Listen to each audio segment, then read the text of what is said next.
देखिए सर, सबसे पहली बात तो हम लोग आज इन्वायरमेंट शुरू करेंगे करंट अफेयर्स का। इसमें एक बात ध्यान रखिएगा सर कि आ, जो भी टॉपिक हम डिस्कस करेंगे उसका बैकग्राउंड भी थोड़ा बहुत डिस्कस करेंगे, ठीक है, लेकिन with in the limit. I mean अब इकोसिस्टम एक ऑल टुगेदर एक सिंगल चैप्टर है जिसको डिस्कस किया जाता है, लेकिन अगर ये वर्ड आएगा तो हम आपको ब्रीफली एक्सप्लेन जरूर कर देंगे।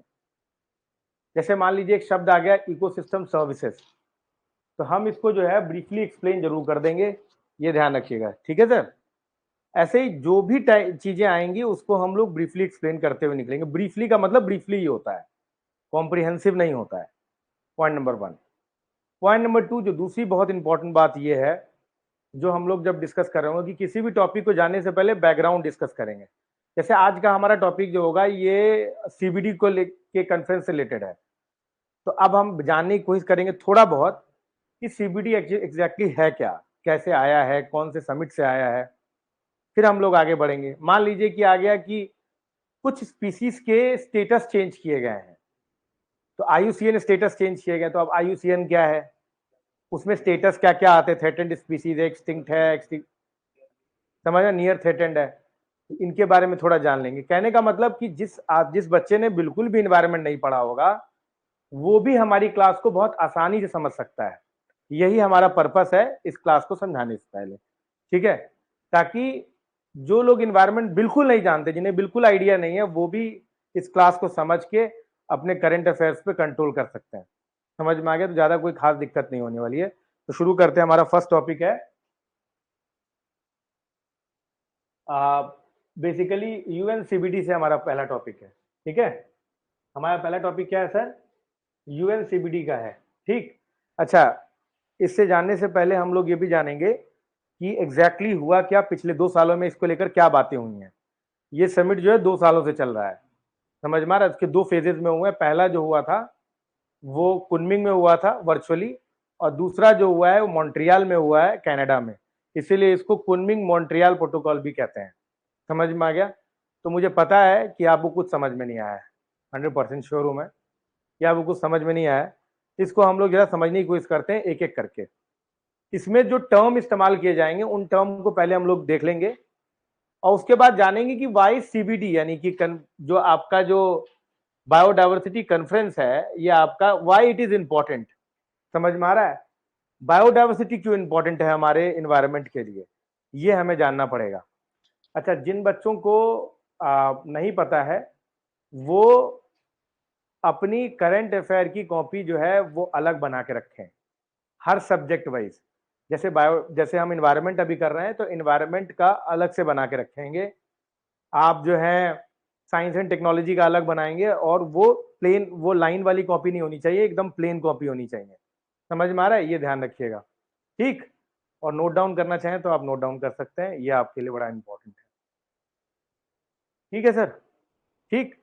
तो इस करंट अफेयर में ये जो टॉपिक है, इसके अंदर कौन कौन सी चीजें हमारे लिए इंपॉर्टेंट है, ताकि हम इस टॉपिक को समझ सकें, वो भी हम लोग देख लेते हैं। समझ में आ गया? तो सबसे पहला टर्म जो हमारे लिए इंपॉर्टेंट है इस चीज को समझने के लिए, वो क्या है? That is that is ecosystem sir. Ecosystem is the most important, ये आपको समझना पड़ेगा, बिना इसके आपको कुछ समझ में नहीं आएगा, ठीक है ना। और इकोसिस्टम में बायोडाइवर्सिटी का क्या रोल है, ये जानना पड़ेगा। तो इकोसिस्टम क्या है, जरा वर्ड देखिए, इकोसिस्टम। इकोसिस्टम में दो शब्द है, एक इको शब्द है और दूसरा क्या है सर? सिस्टम। समझ रहे हैं सर? दो शब्दों से मिलकर बना हुआ है। एक है इको, इको मतलब रिलेटेड टू इन्वायरमेंट, और सिस्टम मतलब ये एक सिस्टम अप्रोच है। सिस्टम क्या होता है भाई? सिस्टम क्या होता है? System, what do you mean by system? System से आप क्या समझते हैं? देखिए, सिस्टम जैसे क्या होता है ना, उसमें वेरियस कंपोनेंट्स होते हैं। Car is a system, car में स्टीयरिंग है, व्हील है, बहुत सारे तरह की चीजें हैं ना उसमें। अच्छा, उस सिस्टम में एक भी अगर काम नहीं करेगा तो क्या सिस्टम ठीक से काम करेगा? अगर आपका ब्रेक काम नहीं करेगा, एक्सीडेंट हो जाएगा आपका। अगर पिस्टन ठीक से काम नहीं कर रहा है तो गाड़ी आगे नहीं बढ़ पाएगी। इंजन गड़बड़ है तो फिर बहुत प्रॉब्लम होने वाली है। एक्सीलेटर ठीक नहीं है तो फिर आप गाड़ी एक्सीलेट नहीं कर पाएंगे। तो सिस्टम को प्रॉपरली वर्क करने के लिए उनके कंपोनेंट्स का वर्क करना बहुत जरूरी है। इसी प्रकार इन्वायरमेंट के अंदर भी जो है एक तरह का इन्वायरमेंट भी एक तरह का सिस्टम है, जिसमें बहुत सारे कंपोनेंट्स होते हैं। समझ में आ गया आपको? ये कंपोनेंट अगर ठीक से परफॉर्म करेंगे तभी हमारा जो है इकोसिस्टम ठीक से परफॉर्म करेगा। Sir are you getting my point? ये एनवायरनमेंट जब तक ठीक से परफॉर्म नहीं कर पाएगा, जब तक इसके कंपोनेंट्स ठीक से परफॉर्म नहीं कर पाएंगे, आपका एनवायरनमेंट ठीक से परफॉर्म नहीं कर सकता। इसलिए कहते हैं कि इकोसिस्टम को स्टेबल रहना चाहिए। क्या रहना चाहिए सर? स्टेबल रहना चाहिए। तो इकोसिस्टम के स्टेबल रहने का क्या मतलब है कि इनके कंपोनेंट स्टेबल होने चाहिए। दो ही तरह के कंपोनेंट होंगे, एक वो जो जी रहे हैं और एक वो जो नहीं जी रहे हैं। एक जिसमें लाइफ है और एक जिसमें लाइफ नहीं है, यानी कि एक लिविंग बीइंग होगा, एक नॉन लिविंग बीइंग होगा। वो सारे लिविंग बीइंग जिसमें कंसाइंस है, जिसमें कॉन्शियसनेस है, वो सारे के सारे बायोटिक स्पीशीज हैं, है ना, कार्बन से बने हुए स्पीशीज हैं। इनको हम लोग क्या बोलते हैं? Biotic species. यानी कि वैसे सभी ऑर्गेनिज्म जो लिविंग बीइंग है, यानी कि वो बायोटिक है। ये बात ध्यान रखिएगा, वो बायोटिक है। जैसे कि बायोटिक में क्या क्या आ गया? एनिमल्स हो गए, माइक्रो ऑर्गेनिज्म। तो यही बायोडायवर्सिटी बनाता है। आप बात समझ रहे हो? इसीलिए बायोडायवर्सिटी को ठीक रहना बहुत जरूरी है, क्योंकि अगर बायोडायवर्सिटी स्टेबल नहीं है, अगर सभी बायोडायवर्सिटी नहीं है, सारे स्पीसीज अगर जिंदा नहीं है, तो पता नहीं उस स्पीसीज पर जो डिपेंडेंट होगा वो कैसे जिंदा रहेगा। मैं आपको एक एग्जांपल बताता हूं। आप लोगों ने एक स्पीसीज सुना होगा, पिग्मी हॉक करके। सुना है आप लोगों ने पिग्मी हॉक? चलो हम ज्यादा कॉम्प्लेक्स नहीं करते हैं। आप लोगों ने टाइगर सुना होगा। टाइगर डियर पे सरवाइव करता है या अदर स्पीसीज पर सरवाइव करता है। अगर डियर खत्म हो गए तो क्या टाइगर सरवाइव कर पाएगा? नहीं सरवाइव कर पाएगा। और टाइगर चला गया तो उसके ऊपर के स्पीशीज जो उन पे डिपेंडेंट है वो सरवाइव नहीं कर पाएंगे। तो अगर एक भी स्पीशीज गया तो उसका इंपैक्ट उसके फूड चेन में क्या पड़ना है ये हमें नहीं मालूम। इसीलिए बायोडायवर्सिटी का मेंटेन रहना बहुत जरूरी है। समझ में आ गया? अगर बायोडायवर्सिटी मेंटेन और सस्टेनेबल है, इसका मतलब लिविंग कंपोनेंट सस्टेनेबल है। लिविंग कंपोनेंट सस्टेनेबल है, इसका मतलब इकोसिस्टम सस्टेनेबल है। और दूसरा क्या होगा? दूसरा क्या होगा? Non living thing. Non living मतलब क्या होता है? जिनमें लाइफ नहीं है। जैसे कि एयर, एयर में लाइफ नहीं है। एयर लाइफ के लिए बहुत इंपॉर्टेंट है, पर एयर में लाइफ नहीं है, खुद में कोई कंशियसनेस नहीं है उसके अंदर। वाटर है, सॉइल है, समझ में? सॉइल में बहुत सारे लिविंग बीइंग हैं, पर सॉइल खुद एक नॉन लिविंग बीइंग है। तो अगर आप देखें कि जैसे हम लोग भी बायोडायवर्सिटी के पार्ट हैं, और जैसे हम सांस ले रहे हैं, पानी वानी है, ये सारे सारे नॉन लिविंग बीइंग है, तो हम लोग नॉन लिविंग बीइंग पर डिपेंडेंट है। तो ये जो डिपेंडेंसी है नॉन लिविंग बीइंग पर हमारी, और नॉन लिविंग बीइंग की हमारे ऊपर, तभी नॉन लिविंग बीइंग भी सस्टेन कर पाएगा। समझ में आ गया आपको? तो ये जो इंटरडिपेंडेंसी है, ये जो इंटरएक्शन है, this is what is known as ecosystem. Ecosystem is nothing but the relationship between biotic and abiotic components. Are you getting my point? ये कुछ नहीं है, ये बेसिकली बायोटिक और एबायोटिक कंपोनेंट का इंटरेक्शन है। चलिए हम लोग आगे बढ़ते हैं। ब्रीफली हमें डिस्कस करना है इन चीजों को, ठीक है? इसके बाद क्या आता है? उसके बाद जो हमारे सामने चीजें आती है कि what are the services provided by the ecosystem. Why ecosystem is important? Why ecosystem is important? Ecosystem क्यों इंपॉर्टेंट है भाई? इतना ज्यादा काहे इंपॉर्टेंट है? क्यों इतना हम लोग इकोसिस्टम को लेकर परेशान रहते हैं कि सर जी हमें इकोसिस्टम के बारे में ध्यान रखना चाहिए? सर इकोसिस्टम हमें बहुत कुछ प्रोवाइड करता है। हमारा जो इन्वायरमेंट है हमें बहुत कुछ प्रोवाइड करता है। अगर हमारा इन्वायरमेंट ठीक नहीं है, इकोसिस्टम ठीक नहीं है, तो इसका मतलब क्या हुआ? इसका मतलब क्या? हम सांस कैसे ले पाएंगे? हमारा एयर ही पोल्यूटेड है। हमारा हमारा पानी अगर पोल्यूटेड हो जाए, तो हमने कल उस दिन एग्जाम्पल भी लिया था कि सर जो है 100 डेज में हमने एग्जाम्पल लिया था ना सर, कि ग्राउंड वाटर अगर हमारा पोल्यूट हो जा रहा है तो हम पानी कैसे पिएंगे सर? उससे कितनी तरह की बीमारियां हो जाएंगी सर। अगर हम लोग ठीक से स्पीसीज का मैनेज नहीं कर पाएंगे तो हमें क्या हो जाएगा सर? कोविड-19 देखा सर हम लोगों ने कैसे वो स्प्रेड किया। हालांकि वो एक अलग डिबेट है। वेस्ट कह रहे हैं कि वो एक्सीडेंटल है, लेबोरेटरी एक्सीडेंट से हुआ है। खैर जो भी है, वो मतलब हम ठीक से नॉन सस्टेनेबल वे में मैनेज कर रहे हैं एनवायरमेंट, इसी वजह से ये सारी प्रॉब्लम आ रही है ना। इकोसिस्टम एग्जैक्टली प्रोवाइड क्या करता है? आदमी बहुत लालची है। जब तक उसे कुछ मिलेगा नहीं, तब तक वो उसका केयर नहीं करेगा। ये इंसान की बहुत बड़ी फितरत है कि जब तक उसे इन्वायरमेंट या इकोसिस्टम से कुछ मिलेगा नहीं, तब तक वो उसकी केयर नहीं करेगा। तो इसीलिए हमें जानना जरूरी होता है कि इकोसिस्टम में प्रोवाइड क्या कर रहा है। समझ रहे हो? तो हमें क्या क्या प्रोवाइड करते हैं? तो प्रोविजनल सर्विसेज। क्या हमें इकोसिस्टम खाना देता है? कौन देता है sir? Mango, apples, wheat, rice, ये सब कहां से पा रहे हो आप? इकोसिस्टम से ही पा रहे हो ना। It is basically the interaction between the biotic and abiotic component. क्या आपको रॉ मटेरियल प्रोवाइड कर रहा है, फूड वुड दे रहा है, फ्यूल दे रहा है, फाइबर दे रहा है। आज जो आप पेट्रोलियम प्रोडक्ट इतना ह्यू एंड क्राई मचा हुआ है, इतना हंगामा है और हंगामा चल रहा है, ये क्यों चल रहा है मैम, आप बताइए क्यों चल रहा है सर? क्योंकि वो जो है ये डिक्लाइन कर रहा है ना, कम हो रहा है वो, बेसिकली यही सबसे बड़ी प्रॉब्लम है उसके साथ। तो हमें करना क्या है, हमें करना है क्या कि हमें सस्टेनेबल मैनेजमेंट करनी होगी ना। तो ये हमें प्रोवाइड कर रहा है इकोसिस्टम, हम सस्टेनेबल मैनेजमेंट नहीं करें, इसलिए हमारे लिए प्रॉब्लम है। मेडिसिन कहां से मिल रहा है, हर्ब्स कहां से मिल रहा है, फ्रेश वाटर हमें कहां से मिलता है। इतना ही नहीं सर, एयर क्वालिटी कौन मेंटेन करता है सर? एयर क्वालिटी इन्वायरमेंट खुद मेंटेन कर लेता है। इन्वायरमेंट की रेगुलेटिंग सेल्फ क्लीनिंग प्रॉपर्टी होती है इन्वायरमेंट की, समझ रहे सर? लेकिन हम लोगों ने इतना ज्यादा पोल्यूट कर दिया है कि उसकी capacity beyond the capacity, beyond the coping capacity of the environment हम लोगों ने उसको पोल्यूट कर दिया है। समझ रहे हो बात को? अदरवाइज इन्वायरमेंट खुद देख लेता है इन पोल्यूशन वगैरह को। इसके अलावा क्या कर रहा है? Climate, water purification, waste treatment, disease pest control, pollination. Pollination sir ये बताइए, अगर पॉलिनेशन नहीं होगा तो इंसान जी पाएगा क्या सर? खाना ही नहीं खा पाओगे आप, कोई क्रॉप हो ही नहीं पाएगा सर। इसके अलावा कल्चरल में है सर, आप रिक्रिएशन टूरिज्म वगैरह जाते हो, नेचर देखते हो सर, ये कैसे प्रोवाइड कर? नेशनल पार्क, हिली एरियाज में जाते हो, डेजर्ट्स में जाते हो, रिलीजियस एंड स्पिरिचुअल वैल्यूज हैं, मेंटल एंड फिजिकल हेल्थ है, एजुकेशन है, ये सब कैसे मिल रहा है सर? फोटोसिंथेसिस अगर नहीं होगा तो क्या आप क्या आप जो है कोई क्रॉप ग्रो कर पाएंगे सर? अगर फोटोसिंथेसिस नहीं होगा तो सर ग्रो कर पाएंगे सर? इमेजिन ही नहीं कर सकते आप सर। अगर फोटोसिंथेसिस नहीं हुआ तो क्रॉप ग्रो नहीं करोगे तो भूखे मर जाओगे सर आप। कितना चिकन मटन खाओगे? चिकन मटन भी तो डिपेंडेंट है सर, समझ रहे हो सर?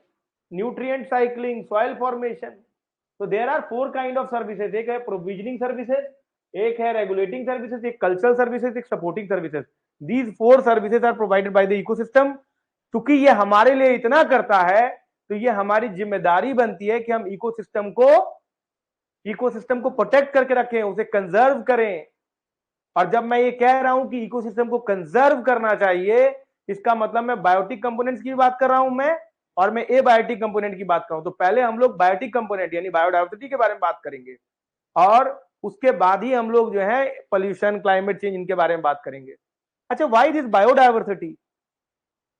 सर मैंने तो बताया बायोटिक स्पीसीज। अब ये बायोटिक स्पीसीज जितना डाइवर्स होगा उतना ट्रॉफिक लेवल्स पे खाना मिलेगा। जितना ज्यादा बायोडाइवर्सिटी होगी टाइगर को, उतना ज्यादा खाना मिलेगा।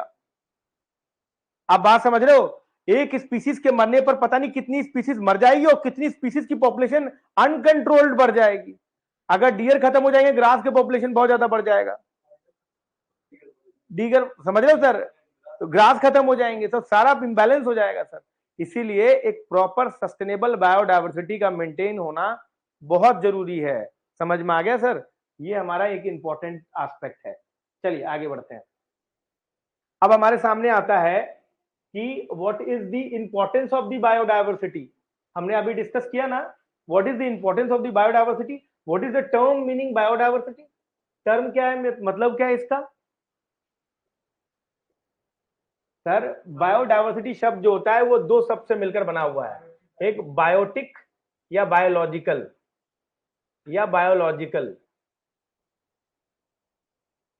डाइवर्सिटी। यानी कि जितने ज्यादा बायोटिक कंपोनेंट्स की डाइवर्सिटी होगी, हमारा इकोसिस्टम हमारा क्या होगा बाबू? उतना ज्यादा सस्टेनेबल होगा और रेजिलियंट होगा। रेजिलियंट क्यों? मतलब वो लेस परटर्ब टू चेंज होगा। समझ रहे हो? तो सस्टेनेबल होगा और रेजिलियंट होगा। समझ में आ रहा है सर? ये बहुत इंपॉर्टेंट कंपोनेंट है। तो what are the importance? Sir हमें इकोनॉमिक बेनिफिट देता है बायोटिक स्पीसीज। क्या देता है सर?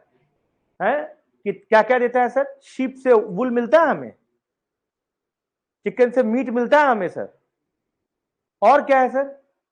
सर नहीं सर, हाँ ठीक है, मैं एनिमल पे ज्यादा एम्फोसाइज कर रहा हूं। फिर सर प्लांट टिम्बर भी मिल रहा है, रेड सैंडर्स, और क्या मिल रहा है सर हमको? परफ्यूम वगैरह मिलता है कश्मीरी स्टैग वगैरह से, मस्ट डियर से, मेडिसिनल प्रॉपर्टीज होते हैं सर। समझ लो सर? तो इनके इनके इकोनॉमिक बेनिफिट्स हैं। अच्छा, human health and psychological benefits है कि ह्यूमन हेल्थ के बेनिफिट्स है, मेडिसिन वगैरह मिलता है, कई सारे ऐसे साइकोलॉजिकल बेनिफिट्स भी हैं हमारे पास। What are the cultural and spiritual benefits? Cultural spiritual कैसे बेनिफिट्स सर? कल्चरल स्पिरिचुअल कैसे है सर? याद है सर इंडस वैली सिविलाइजेशन में, उसमें जो है बुल को सेक्रेड माना गया है, समझ रहे हो बात को? कई सारे ऐसे, आप अरुणाचल प्रदेश में चले, याक इज अ सीक्रेट एनिमल, उनके लिए बहुत इंपॉर्टेंट है याक। आप देखिए सर, डेजर्ट में चले जाइए, कैमल इज सीक्रेट, वही खाएंगे, उसी वो समझ लो लाइफ है sir, camel in desert, cow in Gangetic plains, समझ रहे हो सर? इसके अलावा क्या है? इकोलॉजिकल बेनिफिट्स, और सर इकोलॉजिकल बेनिफिट तो पता ही है सर आपको, उसके ऊपर जो स्पीसीज डिपेंडेंट है ट्रॉफिक लेवल के, और नीचे वाले सारे के सारे सस्टेनेबल इसी से होते हैं। इन शॉर्ट हमारा बायोडाइवर्सिटी का मेंटेन होना बहुत जरूरी है, मेंटेन रहना क्या है, बहुत शेयर इंपॉर्टेंस है सर इसका। नहीं है सर? पैरामाउंट है सर, ठीक, ओके। फर्दर, अब इसका मतलब है क्या कि क्या हम लोगों ने वो मेंटेन किया है? सवाल अब उठता है हमारे सामने कि क्या हम लोगों ने डाइवर्सिटी मेंटेन किया है, मतलब क्या हम लोगों ने बायोडाइवर्सिटी को अपने पास्ट में ड्यू टू नेचुरल और अदर रीजंस की वजह से क्या वो रिस्पेक्ट मेंटेन किया है जो रिस्पेक्ट ये डिजर्व करते हैं? नहीं किया है सर। कुछ तो नेचर ने एक्सटिंग्विश किया है, एक्सटिंक्शन किया है, और कुछ हमने किया है। तो there are 6 mass extinctions. Mass extinction शब्द का क्या मतलब होता है? जैसे कहते हैं मास मर्डर कर दिया गया, हजारों लाखों की संख्या में लोगों को मार दिया गया, समझ में आ रहा है आपको? तो इसी तरीके से नेचर ने खुद से 5 मेजर एक्सटिंक्शंस किए हैं, और छठवां हम कर रहे हैं। देखिए सर, टाइम मास एक्सटिंक्शंस की अगर हम लोग बात करें तो यहां पर हमको 5 मेजर नेचुरल मास एक्सटिंक्शंस नजर आता है। एक ऑर्डोविशियन पीरियड में नजर आता है, समझ में आ गया आपको?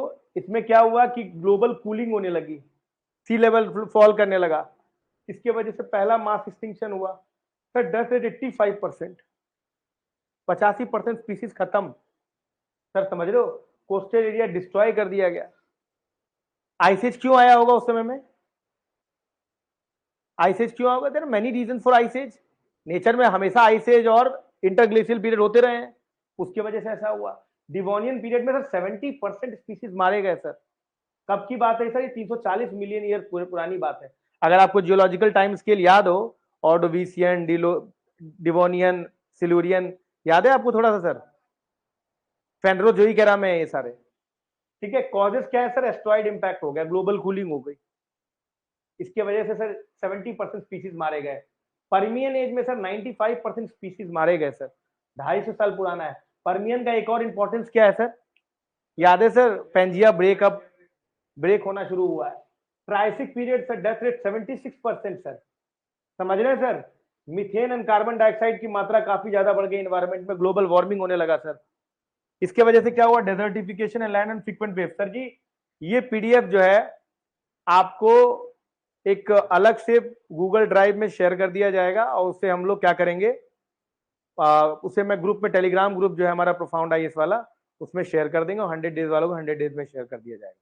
तो बिल्कुल टेंशन मत लीजिए, ये पीडीएफ सब आपका है, आपको बस कुछ करने की जरूरत नहीं है, इसको डाउनलोड करिए, और सर आपके पास एक अच्छा खासा करंट अफेयर का मटेरियल तैयार रहेगा बैठा बैठा, कुछ करने की जरूरत नहीं है आपको। सर पांचवा है केटी, केटी केटिशियस को कहते हैं। इसमें 80% स्पीसीज है, यही वो चीज है, यही वो है जहां पर आपको डायनासोर जो है एक्सटिंक्ट हो गए हैं सर। और सर यहाँ पे क्या हुआ है सर? एस्ट्रॉइड एक्टिविटी हुई है, वोल्केनिक एक्टिविटी हुई है, सी लेवल ड्रॉप कर गया है। तो ये 5 मेजर एक्सटिंक्शन हमारे वजह से नहीं हुए हैं, these are all natural reasons. तो आप बोलेंगे सर फिर काय हमें पढ़ा रहे हो? सर जी जो प्रॉब्लमेटिक है ना, वो 6 मास एक्सटिंक्शन है जो हालोसीन पीरियड में हो रहा है। क्या है सर वो प्रॉब्लम? प्रॉब्लम क्या है सर? ये देखिए, ये हमारे लिए प्रॉब्लमेटिक है सर, मैं आपको दिखाता हूं सर, ये हमारे लिए प्रॉब्लमेटिक है सर। ये देखिए सर क्या किया है आप लोगों ने,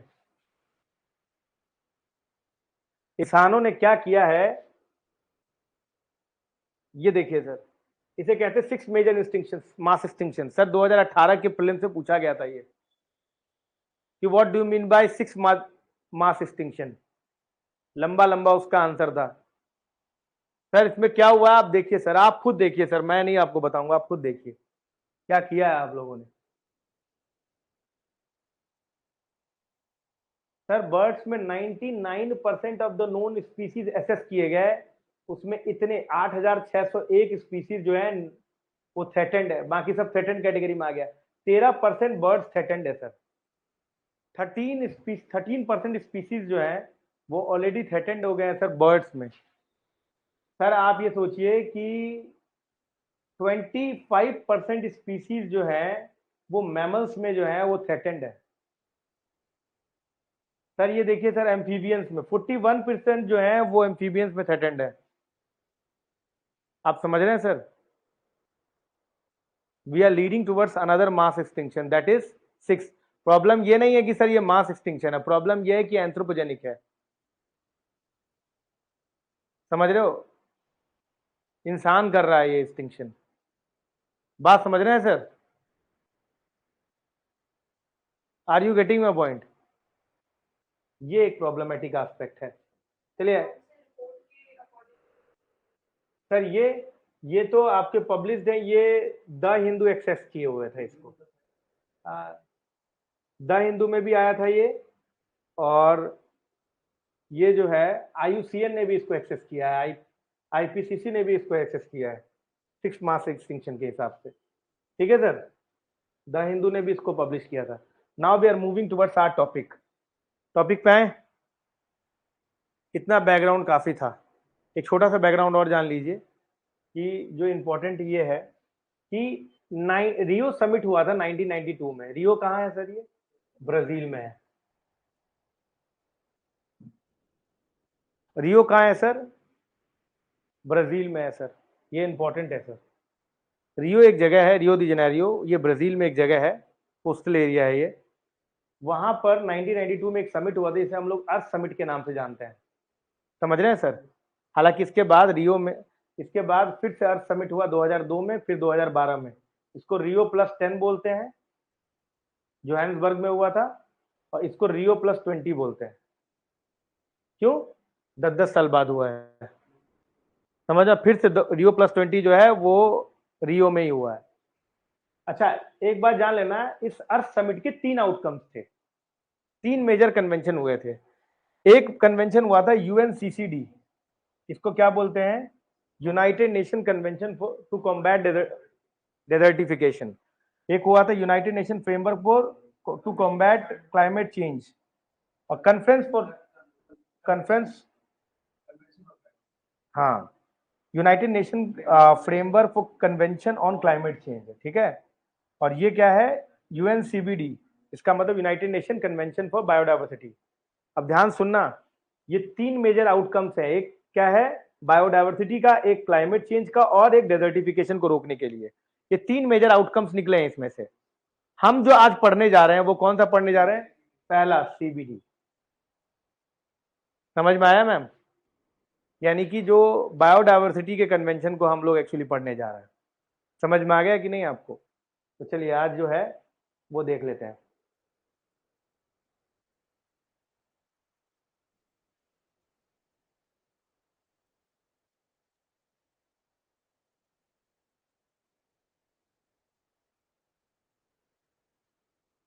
चलिए,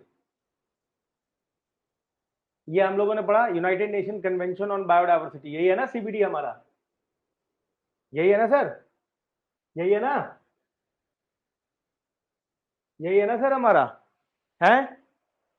यही है ना, United nation convention on biological diversity, CBD है, इसी को CBD बोलते हैं। ये कौन सा है? अर्थ समिट का पहला यही था, दूसरा UNFCCC, और तीसरा CCD। समझ में आ गया आपको? अच्छा, इसमें भी 3 मेजर आउटकम्स निकले हैं, कोई बता सकता है 3 major outcomes? There are 3 major outcomes. 3 major outcomes आपको समझने पड़ेंगे इसके अंदर। पहला पहला मेजर आउटकम क्या है? देखिए इसमें से ध्यान सुनिएगा, इसके ऑब्जेक्टिव क्या क्या है। इसके ऑब्जेक्टिव से ही आप समझ में आ जाएगा कि इसका क्या मेजर इनपुट है। एक कहता है क्या कि बायोडायवर्सिटी को कंजर्व करना, this is one of the objectives, right. यही आउटकम भी है, अभी बता दूंगा मैं आपको।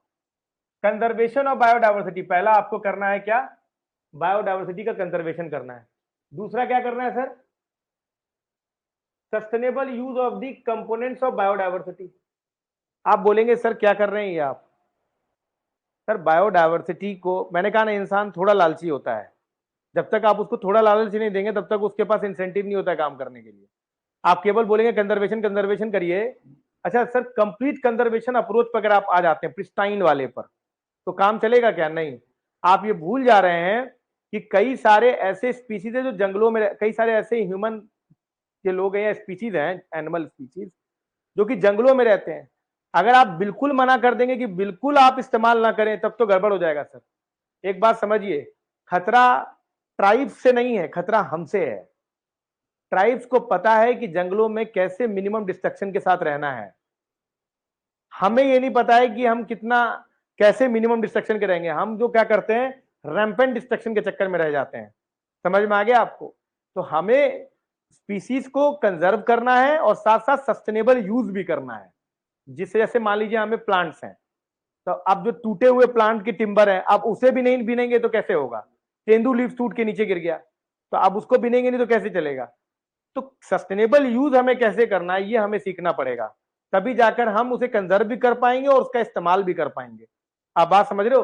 तो पहला क्या है, कंजर्वेशन है, और दूसरा क्या है सर, सस्टेनेबल यूज है। समझ रहे हो। और तीसरा क्या है sir, fair and equitable sharing of the benefits.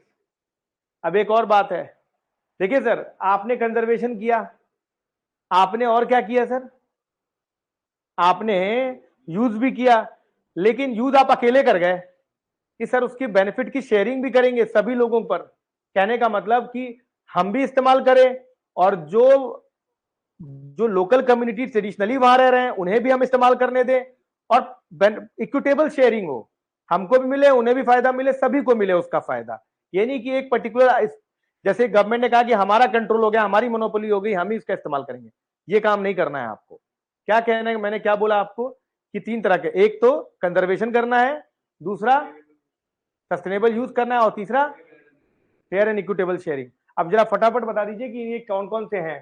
देखो सीबीडी तो अपने को पता है, इसे हम लोग सीबीडी कहते हैं, कंजर्वेशन ऑफ बायोडायवर्सिटी। ये जो sustainable use of the component of biodiversity, ये क्या है, इसको ये कौन सा मतलब आता है सर बताइए। नहीं, कार्टोजीना जो है वो बायोसेफ्टी पर है, ये जो है नगोया में आ जाएगा सर। हाँ, तो देखिए इसमें दो तीन तरह के बेसिक आपको नजर आते हैं, ध्यान सुनिएगा। सस्टेनेबल यूज और इक्विटेबल शेयरिंग के लिए नगोया है, कंजर्वेशन ऑफ बायोडायवर्सिटी के लिए हमने कुछ आईची टारगेट सेट किए हैं, समझ में आ रहा, और एक कार्टेजिना है जो बायोसेफ्टी को लेकर है, बायोसेफ्टी को लेकर है कि कैसे हमें बायोसेफ्टी मेंटेन करनी है। अब एक बात जान लीजिए सर, सर देखिए सुनिए, ये जो आईची टारगेट है ना, आईची टारगेट, ये इसमें कुछ टारगेट सेट थे, कुछ 20 टारगेट है। उसमें था कि इतना परसेंट हमें स्पीसीज को कंजर्व करना है, ये करना है, वो करना है, इतने बायोडायवर्सिटी को कंजर्व करना है। इसका ईयर था 2011 से, ध्यान सुनिएगा सर, आईची टारगेट का जो ईयर था वो 2011 से लेके 2020 तक था। हाँ, 2020 में ये कंप्लीट हो गया, समझ में आ गया आपको। और ये भी आया ग्लोबल बायोडायवर्सिटी आउटलुक के हिसाब से कि किसी भी कंट्री ने 20 टारगेट इसके अचीव नहीं किए हैं, ये रिपोर्ट आया। अब 2020 के बाद क्या हो, एच टारगेट तो खत्म हो गया, 2020 के बाद क्या फ्रेमवर्क होगा, इसीलिए ये जो है कुनमिंग समिट हुआ है। बात समझे कि नहीं। ये जो कुनमिंग और मॉन्ट्रियल समिट हुआ है, ये 2020 के पोस्ट 2020 के बाद क्या होगा, इसीलिए ये कुनमिंग समिट हुआ है। हाँ, आईची जगह है, आईची कहाँ है सर, जापान में। वहां पर सर ये आईची टारगेट सेट किया गया, और उसके बाद क्या हुआ सर, कि ये कोई अचीव नहीं किया तो 2020 के बाद क्या होगा, इसके लिए ही जो है क्या हुआ है, कुनमिंग और मॉन्ट्रियल समिट हुआ है। क्लियर है मैम? थोड़ा समझ में आया, इसलिए इतना बैकग्राउंड देना पड़ा है। चलिए आगे बढ़ते हैं सर।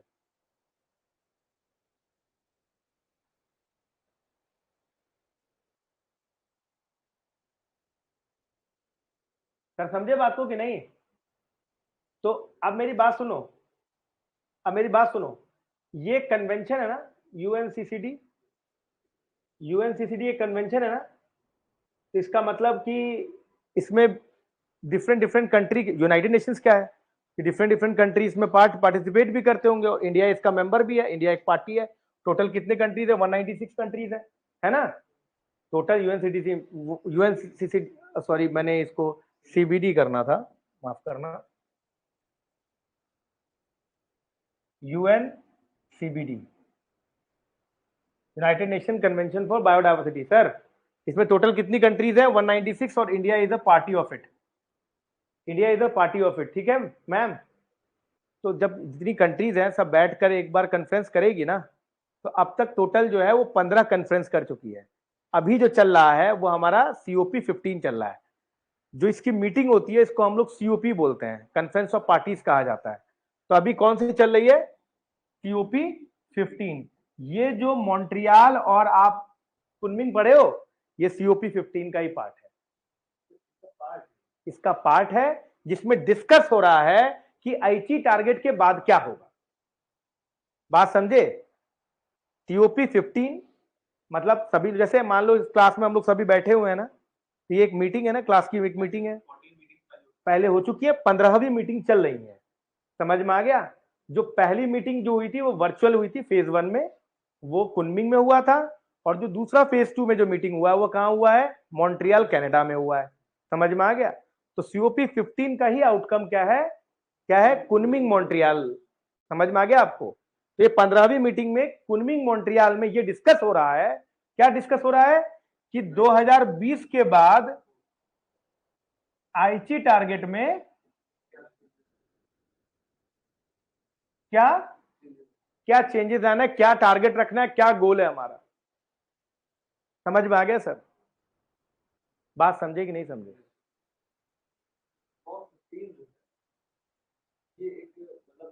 बड़ी बड़ी चीज है, उसका एक पार्ट है। हाँ, COP 15 में ये डिस्कस हुआ है। जैसे जैसे होता है ना कि पेरिस समिट में ये डिस्कस हुआ, उस वो भी COP था, वैसे यहाँ पे COP 15 में ये डिस्कस हुआ है कि एची टारगेट के बाद क्या करना है, और भी काफी चीजें, लेकिन ये मेजर डिस्कशन हुआ है। ठीक है sir?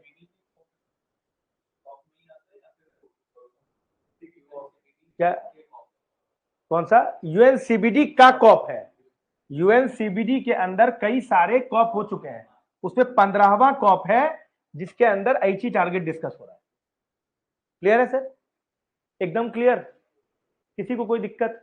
I don't think anybody will having any discuss. समझ रहे हो सर? हैं? डिस्कस हो चुका है? हैं? चलिए आगे बढ़ते हैं। अब देखिए मैंने क्या किया, मैंने वो पूरा पेपर ही निकाल दिया COP 15 का। मैंने कहा क्या अगल बगल से पढ़ना, सीधे COP 15 का पेपर ही निकाल लो तो मामला ही खत्म हो जाए। क्यों? तो मैंने क्या किया, COP 15 का पेपर ही निकाल दिया। देखिए क्या डिस्कशन क्या हुआ है। मैं एक काम करता हूं, इसको COP 15 का पेपर निकालता हूं, रुको। मैंने सीधे, देखो ये देख रहे हो, ये इनका फ्रेमवर्क पेपर आया है, समझ रहे हो, ऑफिशियल डॉक्यूमेंट है ये इनका। तो काहे को अपने को कंफ्यूज होना, ये लोगो है। समझ में आ रहा है? मैंने कहा काहे को टेंशन लेने का, अपन सीधे ऑफिशियल डॉक्यूमेंट देख लेते हैं। मैंने उनके साइट पे गया, मैं कन्वेंशन ऑफ बायोडाइवर्सिटी के, और वहां पर ये पेपर मुझे मिल गया। देख लो सर, इन्होंने पूरा एकदम लिखा है, कॉन्टैक्ट करो जो करना है करो। समझ लो? तो इनका देखते हैं क्या डॉक्यूमेंट आया है। इनके 4 गोल आए हैं। एक सेकेंड इन्होंने बोला है कि कुछ टारगेट्स निकालें, 23 टारगेट दिए हैं और 4 गोल हैं। समझ में आ गया? पहले हम गोल पढ़ लेते हैं, फिर टारगेट पढ़ लेंगे। समझ में आया? टारगेट के हम ना ब्रीफ पढ़ लेंगे, उसके बाद थोड़ा थोड़ा इलैबोरेट कर लेंगे, और ज्यादा कुछ पढ़ना नहीं है अपने को। ठीक, अब देखो इस छोटे टॉपिक को समझाने के लिए मुझे क्या करना पड़ा है, पूरा वहां से लेकर यहां तक लाना पड़ा है। समझ रहे हो बात हो कि नहीं? अभी ये बता देंगे तो तुम अभी जमाई लेने लग जाओगे, अभी ले रहे हो थोड़े बहुत, है ना? चलो तो चलिए बात करते हैं पहले 4 गोल क्या क्या है। ठीक है सर, आई होप ये गोल्स दिखाई दे रहे हैं कि नहीं सबको? एक काम करते हैं, ये गोल को मैंने कॉपी भी किया है एक जगह।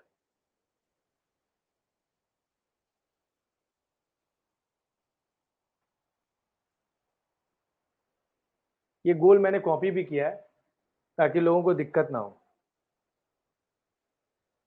ठीक है सर? ठीक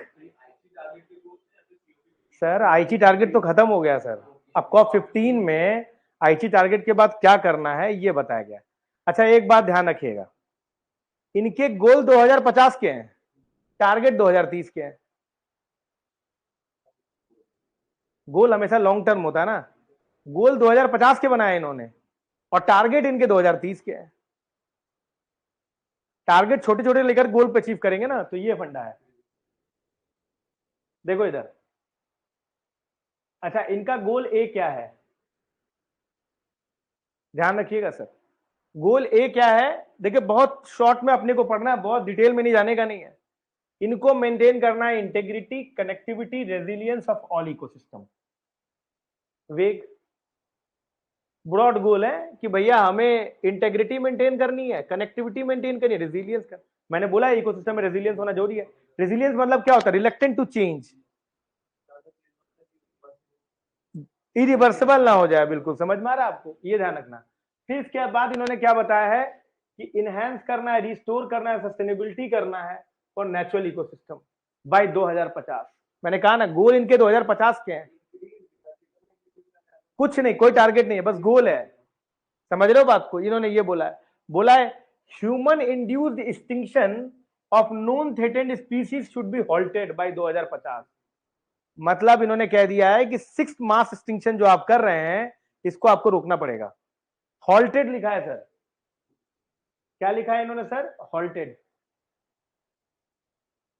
समझ रहे हो सर? ये ध्यान रखिएगा। फिर इसके बाद इन्होंने क्या कहा है कि the genetic diversity with in the population of the wild and domesticated species is maintained, safeguard and adaptive potential. इसका मतलब क्या हुआ?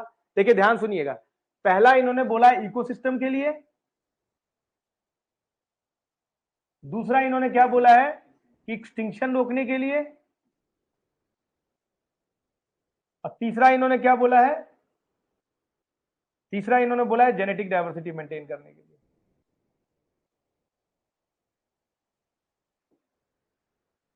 बात समझे? समझ रहे हो सर? समझ रहे हो बात को? 3 चीजें आपको मेंटेन करनी पड़ेंगी केवल। क्या क्या? इकोसिस्टम मेंटेन करना पड़ेगा, उसके लिए आपको एक्सटिंक्शन रोकना पड़ेगा, उसके लिए आपको जेनेटिक डाइवर्सिटी मेंटेन करनी पड़ेगी। ये चीज ध्यान रखिएगा। दूसरा इन्होंने बोला है कि बायोडाइवर्सिटी, जो बी गोल है, biodiversity is sustainably used and managed and nature contribution to the people including ecosystem. इसका मतलब क्या बोला है इन्होंने? बायोडाइवर्सिटी आपको मैनेज करना पड़ेगा, उसको सस्टेनेबली यूज करना पड़ेगा। ये कौन सा था? सेकंड टारगेट था। सेकंड टारगेट था कि कैसे यूज करना है, उसे सस्टेनेबली यूज करना है आपको। उसके बाद आपको क्या करना है कि nature contribution to the people, मतलब इकोसिस्टम सर्विसेज। नेचर भी तो कंट्रीब्यूट कर रहा है to the people including ecosystem functions and services. समझ में आ रहा है आपको? उसको आपको वैल्यू करना पड़ेगा, मेंटेन रखना पड़ेगा और उसे इनहांस करना पड़ेगा।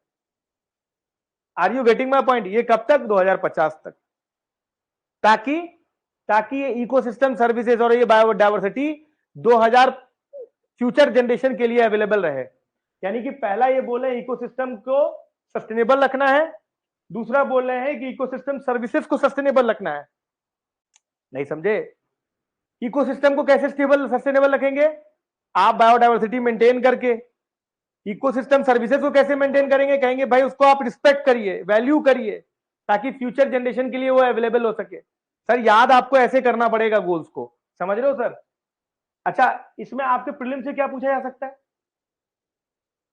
बोलेंगे कि गोल आपको कब तक है? 2050 तक है। क्या क्या है? इकोसिस्टम मेंटेन करना, उनकी सर्विसेज को रिस्पेक्ट करना, समझ रहे हो? आगे अगला क्या है? अगला क्या है?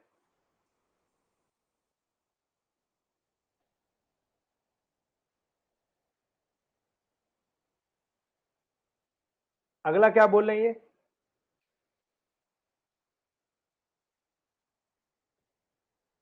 अगला क्या बोल रहे हैं? ये बोल रहे हैं monetary and non monetary benefit from the utilization of genetic resources. Third objective है, याद है सर? याद है सर जी? और digital sequence of the information of the genetic resources. जो भी आप यू कहते हैं ना कि जो आप सीक्वेंसिंग वगैरह करते हैं, उनका जो भी इंफॉर्मेशन आपने रखा है, या जैसे भी आप सस्टेनेबली यूज कर रहे हैं, या कोई ट्रेडिशनल नॉलेज है जेनेटिक रिसोर्सेज का, उसका आपको इस तरीके से इस्तेमाल करना है ताकि जो है सबको मिल पाए बेनिफिट और इंटरनेशनल कम्युनिटी को मिल पाए। देखो देखो, ध्यान सुनो। Digital sequence of the information of the genetic resources, traditional knowledge associated with genetic resources, इसके applications shared fairly and equitably। Third knowledge है सर ये। पहला वाला क्या था सर? सर पहला वाला क्या गोल था सर? वो बस मैनेजमेंट, वो बस आपका इकोसिस्टम को मेंटेन करने का था, कंजर्वेशन ऑफ बायोडाइवर्सिटी था। दूसरा सस्टेनेबल यूज था, और तीसरा क्या था? बेनिफिट एंड इक्विटेबल शेयरिंग है। और चौथा क्या है? adequate means of implementation including financial resources, capacity building, technical and scientific cooperation। इन तीनों को करने के लिए, इन तीनों को मेंटेन करने के लिए आपको फाइनेंशियल रिसोर्सेज देने हैं, आपको टेक्निकल सपोर्ट प्रोवाइड करना है, साइंटिफिक कोऑपरेशन प्रोवाइड करना है, ट्रांसफर ऑफ टेक्नोलॉजी करनी है, समझ में आ रहा है? ताकि इंप्लीमेंट कर सकें आप इस फ्रेमवर्क को, कुनमिंग एंड मॉन्ट्रियल फ्रेमवर्क को। समझ रहे बात को? यानी कि चार बातें अगर मैंने आपसे पूछ ली तो आप क्या लिखेंगे सर? एक सेकेंड। चार बातें आपको अगर गोल में पूछा जाए तो आप क्या लिखेंगे सर? गोल्स में चार बातें क्या लिखेंगे सर? पहला तो आप लिखेंगे क्या कि आपको इकोसिस्टम को, इकोसिस्टम को सस्टेनेबल और रेजिलिएंट रखना है, रेजिलिएंट रखना है एंड सस्टेनेबल रखना है। दूसरी बात क्या लिखेंगे आप इसी में? इसी के अंदर दूसरा क्या था? आप आपको एक्सटिंक्शन रोकना है, ह्यूमन इंड्यूस्ड एक्सटिंक्शन रोकना है। और आप क्या करेंगे? जेनेटिक डाइवर्सिटी मेंटेन करनी है। यानी कि ये पहला गोल ऑफ सीबीडी से मिलता जुलता है। दूसरा क्या बोला इन्होंने आपसे? सस्टेनेबल यूज करना है। आइए, सब कब तक करना है सर? Sustainable use. और तीसरा क्या बोला इन्होंने? बेनिफिट शेयरिंग करनी है। और इन चीजों के लिए आपको क्या करना है? और इन सब चीजों के लिए आपको क्या करना है? फाइनेंशियल हेल्प देना है, फाइनेंशियल हेल्प देना है, कैपेसिटी बिल्डिंग देनी है, साइंटिफिक डेवलपमेंट क्रिएट करना है। जो भी आप कर रहे हैं उस सबको प्रोवाइड करेंगे। इस तरीके से आपको गोल याद रखना है sir. Are you getting my point? समझे सर? है ना सर?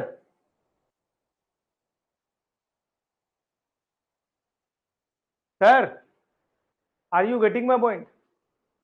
ये चार चीजें याद करनी है आपको। देखिए सर, ऐसे आप असेसमेंट करेंगे तो चीजें याद रहेंगी, अदरवाइज दिक्कत हो जाएगी।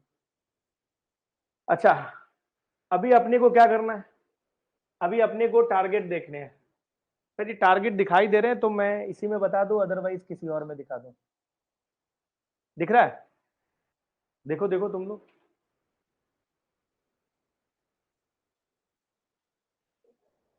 दिख रहा है? Sir there are 23 targets. और टारगेट का जरा नाम देखो।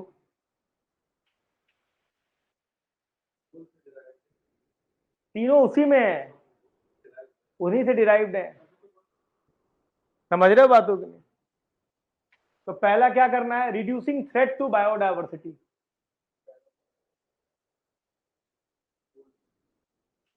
पहला क्या है sir, reducing threat to biodiversity, इसका मतलब conservation of biodiversity, goal A है ये। कैसे होगा sir, halting biodiversity loss, human induced loss. Sir it was first goal sir, आप ही ने बताया मैम। तो क्या है, halting biodiversity, bringing the loss of areas of high biodiversity importance close to zero. समझ रहे हो? इसका एक टारगेट याद रखिएगा सर, कि इन्होंने बोला है कि चाहे वो लैंड हो, चाहे वो कोस्टल एरिया हो, चाहे वो मरीन हो, वो 30% जो जो डिग्रेडेशन हो रहा है उसको 30% आपको कम करना है बाय 2030। इसे 30/2030 गोल भी कहते हैं इसको। समझ लो सर, अभी अभी आगे आएगा।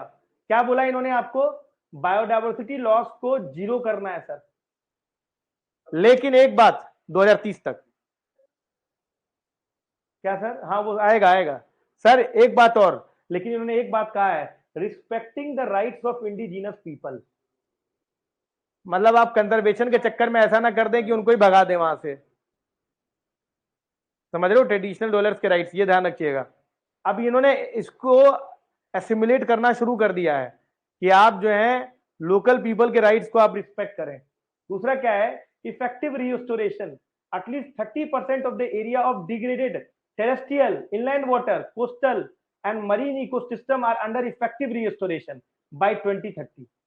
इसका मतलब क्या करना है कि 30% ऑफ द डिग्रेडेड लैंड, जो भी डिग्रेडेड लैंड है, चाहे वो टेरेस्ट्रियल हो, कोस्टल एरिया हो, इनलैंड वाटरवेज हो, चाहे मरीन हो, नहीं समझे बात। मान लो कि 100 एकड़ जमीन खराब हो गई, तो 30 एकड़ को आपको 2030 तक ठीक करना है। ये इसका सेकंड है, effective restoration. Mapping linkages, sustainable use of above areas is consistent with the conservation outcomes. जो इतने एरियाज के जो आप कर रहे हो, जिनको आप या तो रिस्टोरेशन कर रहे हो या बाकी, उनका आपको सस्टेनेबल यूज भी करना है, लेकिन सस्टेनेबल यूज करना है, एब्यूज नहीं करना है, यूज करना है। समझ रहे हो बात को। सेविंग इंडेंजर्ड स्पीसीज, ये आपको तुरंत देखना पड़ेगा, जितने भी स्पीसीज इंडेंजर्ड हो रहे हैं उनको आपको सेव करना पड़ेगा, अर्जेंट स्टेप आपको लेना है, ताकि ह्यूमन इंड्यूस्ड एक्सटिंक्शन को रोका जा सके। जो थ्रेटेंड स्पीसीज में, जो मैं 6 मास एक्सटिंक्शन बता रहा था, देखो इसीलिए मैंने शुरुआत में सब बातें कर लिया है,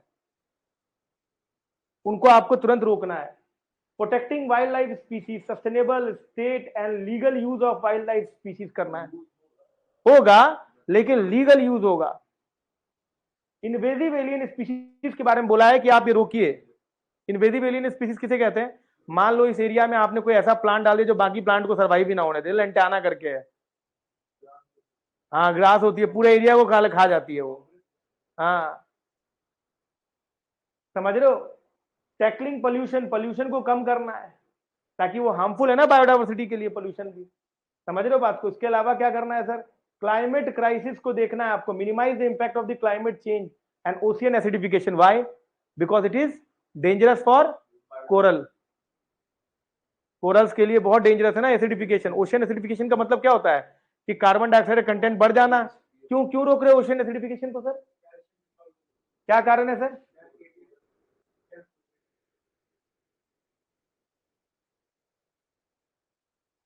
ओशियन एसिडिफिकेशन को क्यों रोक रहे हो आप? ओशियन एसिडिफिकेशन है क्या? ओशियन एसिडिफिकेशन का क्या मतलब है? देखो होता क्या है कि कार्बन डाइऑक्साइड की मात्रा हो जाने की वजह से बरसात से ओशियंस में कार्बन डाइऑक्साइड ज्यादा आ जाता है। ऐसा होता नहीं है कि ओशियन एसिड हो जाता है, ओशियन बेसिक नेचर का होता है, वो बेसिक ही रहेगा, लेकिन उसकी बेसिसिटी कम हो जाएगी। होता क्या है कि अगर पीएच स्केल में देखें तो 7 इधर होता है, इससे पहले एसिड होता है, इसके इधर बेस होता है। धीमे धीमे अगर आप इधर 7 से इधर की तरफ जाते जाएंगे तो ये क्या होगा, क्या होगा सर? तो ये क्या माना जाएगा सर, ये carbon dioxide sir, carbon dioxide की मात्रा अगर बढ़ गई तो इसका मतलब कि ओशन में जो है एसिड ज्यादा आ रहा है। आ रहा है सर, मतलब एसिड ज्यादा आ रहा है, इससे क्या होगा कि जो कार्बन कैल्शियम कार्बोनेट की मात्रा है, कैल्शियम कार्बोनेट जो होता है नॉर्मली ओशन वाटर में क्या होता है, डिजोल्व नहीं होता है। और ये calcium carbonate is very important for the shells of the of the corals. आप बात समझ रहे हो? अब ये कैल्शियम कार्बोनेट कार्बन डाइऑक्साइड के प्रेजेंस में कैल्शियम बाइकार्बोनेट बना देगा और डिसॉल्व हो जाएगा। तो क्या शेल मिल, जो कोरल्स को शेल मिल पाएगा? नहीं मिल पाएगा। तो ये डेंजरस है सर, इसीलिए बायोडाइवर्सिटी लूज कर जाओगे आप। क्लियर है सर? तो इसका बाद इन्होंने क्या बोल दिया आपके सामने कि भैया आपको ओशियन एसिडिफिकेशन क्या करना है सर? आपको बचाना है। तो ये आपको समझ में आएगा किस तरीके से reducing the threat of the biodiversity होगा। Meeting human requirement through sustainable use, मतलब ह्यूमन रिक्वायरमेंट को भी मीट करना पड़ेगा तभी कंजर्वेशन होगा। इंसान लालची है सर, जब तक आप उसको यूज कर चीज नहीं दिखाएंगे तब तक काम नहीं हो पाएगा। तो serving human needs is one of the most important. समझ में आ रहा है आपको? कैसे सर्विंग नीड करेगा? जो भी स्पीसीज आप कंजर्व कर रहे हो उससे जो बेनिफिट मिल रहा है वो हमें मिलता रहे। इकोसिस्टम प्रोडक्टिविटी होनी चाहिए, वो बढ़ाइए। वो बोला है ना सर उन्होंने कि इकोसिस्टम की प्रोडक्टिविटी गोल क्या है? गोल है ना हमारा, वन ऑफ द गोल कि इकोसिस्टम प्रोडक्टिविटी बढ़नी चाहिए, उसको आप इंपैक्ट नहीं कर सकते। ये कैसे प्रोडक्टिविटी बढ़ा रहे हो? फिशरीज, फिश बढ़े, समझ रहे हो? क्लीन वाटर रहे ताकि हम उसका पानी का इस्तेमाल कर सकें। Handling nature's contribution, restore, maintain and enhance nature's contribution to people through regulation of air, water and climate. समझ रहे हो? हमारा एयर तो प्यूरिफिकेशन का काम कौन कर रहा है? इन्वायरमेंट। तो आप एयर का इस्तेमाल करिए, आप वाटर का इस्तेमाल करिए, पर पल्यूट मत करिए सर। इतना पोल्यूशन मत कर दीजिए कि वो beyond the coping capacity of the environment हो जाए। और biodiversity of the urban fabric आपको मेंटेन करना है, जो शहरों में जो बायोडाइवर्सिटी होती है। शेयरिंग जेनेटिक रिसोर्सेस, वो शेयर करना है, इक्विटेबल शेयरिंग, ये था ना सर? अच्छा, tools and solution for the implementation of the implementation and main streaming, याद है आपको? फोर्थ गोल जो था आपका क्या था कि कैसे आप ये फ्रेमवर्क मेंटेन करेंगे, ये जो कुनमिंग और आपका जो मॉन्ट्रियल वाला जो है वो कैसे मेंटेन करेंगे, जो फोर्थ गोल है। आप सर पॉलिसी मेकिंग बनाइए sir. Biodiversity and climate change ये आपके पॉलिसी का पार्ट होना चाहिए सर, इंटीग्रल पार्ट होना चाहिए। जैसे हम बजट बनाते हैं तो विमेन सेंट्रिक बजट बनाते हैं ना, वैसा ही होना चाहिए। Legal arils for the businessman. अच्छा, इनका जो पहला फेज, दो मैंने क्या बताया कि दो फेजेस में हुआ है ये। पहला फेज क्या था? कुनमिंग में हुआ था, दूसरा मॉन्ट्रियल में हुआ था। तो कुनमिंग में इन्होंने पहले ही बोल दिया था कि जो बिजनेस लोग, जो प्राइवेट पर्सनल एंटरप्रेन्योर्स हैं, उनको हम लोग इन्वायरमेंट में एसिमुलेट करने की कोशिश करेंगे। बिना उनके कंट्रीब्यूशन के होगा नहीं। सर आप बताइए, मैंने फैक्ट्री खोला, मैं आपकी बात नहीं मान रहा, डिस्पोज कर दे रहे हैं, तो कैसे होगा? तो इनको आपको क्या करना चाहिए? एसिमुलेट करिए। अगर नहीं है तो लीगल पेरिल क्रिएट कर दीजिए, लॉ बना दीजिए कि तुम अगर ऐसा करोगे तुमको पनिशमेंट देंगे हम। मेकिंग इको फ्रेंडली चॉइसेस उनके लिए अवेलेबल, केवल लॉ बनाने से कुछ नहीं होगा। उनके लिए आप जो है, अगर आपने प्लास्टिक बैन किया तो समझ रहे हो, ऑल्टरनेटिव आपको बनाना चाहिए। बायो सिक्योरिटी मेजर्स लीजिए। हार्मफुल इंसेंटिव, जो रिमूवल ऑफ हार्मफुल इंसेंटिव्स, मतलब जैसे हार्मफुल सब्सटेंसेस, जैसे कि मैं आपको बताता हूं, जैसे प्लास्टिक्स हैं, आप नहीं ये मत समझो। जैसे मान लीजिए कि आपको सब्सिडी दिया जाता है फर्टिलाइजर पे, तो ऐसे आपको पता है कि फर्टिलाइजर की सब्सिडी होने की वजह से क्या हो रहा है? यूट्रिफिकेशन हो रहा है, ओवर यूज हो जा रहा है। तो ऐसे जितने भी हार्मफुल इंसेंटिव्स हैं इनको रिमूव करिए। समझ में आ रहा है आपको? इसके बाद इन्होंने बोला है कि बायोडाइवर्सिटी फाइनेंस प्रोवाइड करिए, बिना पैसे के तो होगा ही नहीं। $200 को बोला है, $1 बिलियन पर ईयर बाय 2030। इसके बाद बोला टेक्निकल कोऑपरेशन प्रोवाइड करिए, है ना? इसके बाद शेयरिंग करिए नॉलेज को, इक्वल रिप्रेजेंटेशन करिए और जेंडर बेस्ड रिव्यू करिए। ये these are all part of the 20 और part of the Kunming Montreal protocol ही कह लो, है ना? हाँ, कॉप 15 का रिजल्ट है आउटपुट, यानी कि कॉप 15 में 23 टारगेट्स और 4 गोल्स है।